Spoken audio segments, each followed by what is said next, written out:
Please subscribe Tito Manny Vlog.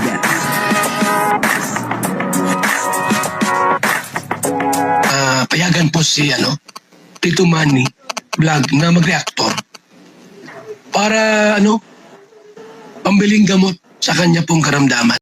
Yun po, sabi po ni Kalinga Pedro ay kung paano daw po makakatakas sa ganitong sitwasyon. Alamin po natin kung ano po yung tinutukoy dito ni Kalinga Pedro. Papanoorin po natin yung video at siyempre bibigyan po natin yan ng konting reaksyon. Pero bago po yan, ako muna po bumabati sa inyong lahat ng magandang umaga, magandang tanghali at magandang gabi sa inyong lahat mga kapatid. Kung saan man kayo ng panig ng mundo naroon ngayon, ay mag-iingat kayo palagi at pagpalain kayo ng ating Panginoon.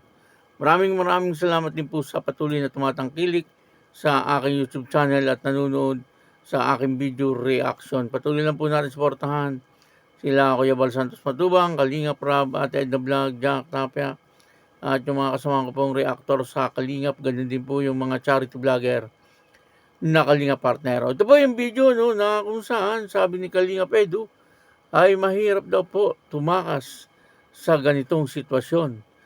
Sino po ba? At ano po ba ang tinutukoy dito ni Kalinga Pedro? Ang kabuuan po ng video ito yung mga panood po natin sa YouTube channel ni Kalinga Pedro. Patuloy lang po natin suportahan etong si Kalinga Pedro. Ito po yung video, panoorin po natin. Ano ka na ngayon? Paano ka makakatakas sa ganitong sitwasyon, Arjun? Sige. Ngayon ka lang, mamimili na ako. Sino pipiliin mo? Ano ba? Sa anak, pero... Wala eh. Wala talaga tayong magagawa. Ang iba na ang gusto mo. Mukha ba gusto? Pambira talaga. Joke lang, joke. Pinagantawa na ka sa Jen rin. Jen, ginagawa mo dito, Jen? Bibili ka? Oo. May katagpuan ka yata dito. Naghahanap. Hindi. Sinadya na yan kasi alam ng kasama ko si ayaw na magselos.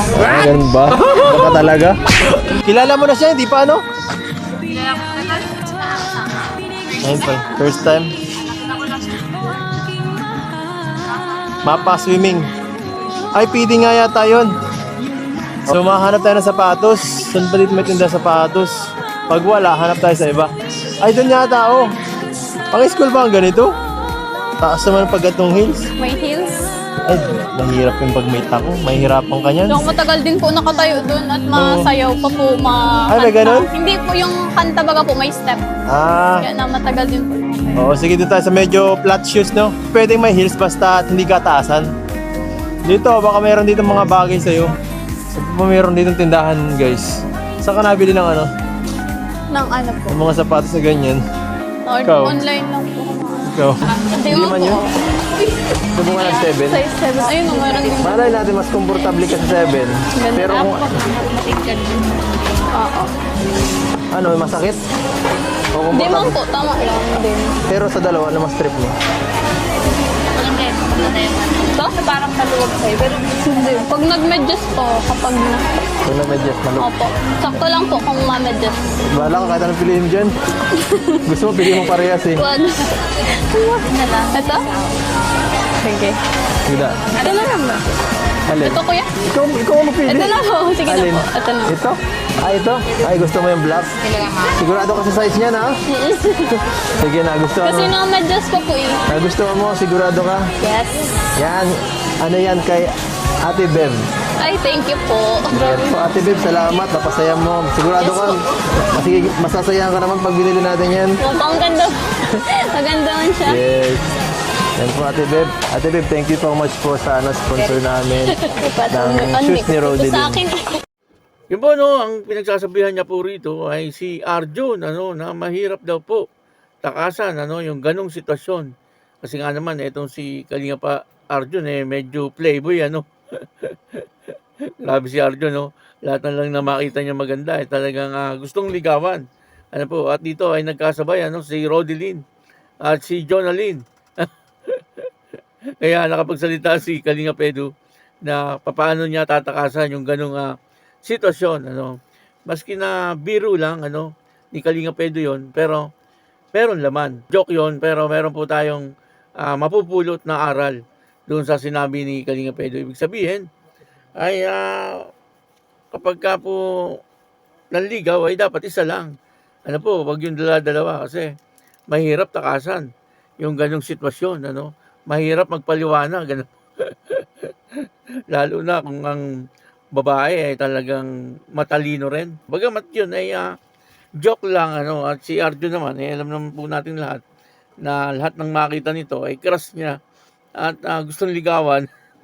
Pero yung mga babae po, ay alam naman po nila na si Arjun ay hanggang doon lang. Ano, kumbaga, parang joke din lang ni Arjun yung kanyang mga sinasabi. At dito nga po, ay binibilhan ng gamit ni Kalinga Edu, no? Itong si Rodeline. Ay po, nakakatawa naman, ano, na talagang hindi po pinababayaan ni Kalinga Edu yung kanyang mga beneficiary. Ay po, lagi po siyang naandyan, ano, sa oras po ng pangailangan, ay talagang naandyan po siya lagi upang asikasuhin niya ano po yung kanyang beneficiary. Katulad po nito si Rodeline, graduation po ano po at nangangailangan po ng gamit at parang may nag-sponsor din, ano, may nag-sponsor kay Rodeline, kaya ayun, ano po, binigyan niya ng sapatos, ano, etong si Rodeline. At syempre tuwan-tuwa naman po si Rodeline, ano, kasi meron po siyang bagong gamit. Ano po, at pagdating ng kanyang graduation, ay talagang handang-handa na po siya. Ngayon ay nakagraduate na. Ano po, si Rodeline. So dito ay college na. Hindi lang po natin alam, ano, kung pagdating sa college, ay scholar pa rin po siya ni Kalinga Edu. Medyo mabigat-bigat na yon. Ano, kung sakaling i-scholar po siya ni Kalinga Edu, ay ilan po yan, ano, na i-scholar ni Kalinga Edu. Medyo mabigat-bigat na. Ano po, pero titingnan po natin kung ano po yung mangyayari. Kung bibigyan lang ba ni Kalinga Edu ng allowance, ano po, or for tuition, di po natin alam. Ano, siguro kung may mag-i-sponsor na for tuition para sa kanila, ay tuloy-tuloy. Ano po yung scholar nila kay Kalinga Edu. Kasi hindi pa naman po ganun kalakihan yung yung kita din ni Kalinga Edu sa kanyang YouTube channel. Ano po, at kailangan din po siyempre ng tulong ng mga sponsor. Sana ay patuloy lang pong suportahan ng mga sponsor etong si Kalinga Edu, ano, upang sa ganun ay yung kanyang mga pinag-aaral, ano, lalo na ito may college na, ay magtuloy-tuloy. Ano po, kaya yun, ano, dito nakita po natin na talagang kahanga-hanga si Kalinga Edu. Ano po, hanggat kaya niya ay naandyan po siya, no, para sa kanyang mga tinutulungan. Kaya patuloy lang po natin suportahan ang YouTube channel ni Kalinga Edu. Kung pwede lang po, ano, kapag nanonood po tayo ng kanyang mga video, ay huwag po natin skip yung ads upang sa ganun ay makatulong po tayo sa kanya. Maraming salamat po. Ako po si Tito Manny Vlog. Nagsasabing God bless you all. Diyos mabalos.